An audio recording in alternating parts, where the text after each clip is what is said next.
സകൃതകൃതാവായ നാട്ടുകാരെ ശ്രദ്ധിക്കുക, കലാപരിപാടികൾ തുടങ്ങാൻ ആരംഭിക്കാൻ. മുകളിലേക്ക് കുത്തിട്ട് താഴേക്ക് മറിക്കാൻ എന്തത്ര പ്രയാസം. എളുപ്പം മനസ്സിലാക്കാൻ നിങ്ങൾക്ക് മനസ്സിലാവുന്ന ഭാഷയിൽ ഞാൻ പറഞ്ഞു തരാം. എല്ലാത്തിനും പറ്റുന്നുണ്ട്. മുകളിലേക്ക് മാങ്ങപറി, താഴേക്ക് ചെളികുത്ത്.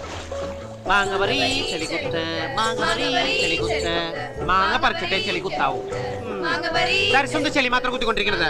മാങ്ങ പറിക്കാൻ നിന്റെ കെട്ടിയാൻ വരുമോ? എല്ലാവരും ചിരിച്ചു മതി. ഇനി അടുത്ത സ്റ്റെപ്പ് മാങ്ങപറി ചെളികുത്ത്.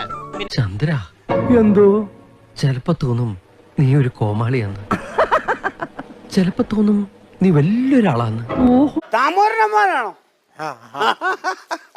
ഇതങ്ങനെ കുറെ ആൾക്കാര് നീലത്താർപ്പയും കസേരയും കാണുമ്പോ കുറ്റിയും പറിച്ചു പോകും. സാകളെ, കേരള ഫയർഫോഴ്സിനും ഇവിടുത്തെ നാട്ടുകാർക്കും മണവാളാൻ സൽസിന്റെ പേരിലും എന്റെ വ്യക്തിപരമായ പേരിലും ഞാൻ നന്ദി രേഖപ്പെടുത്തിക്കൊള്ളുന്നു.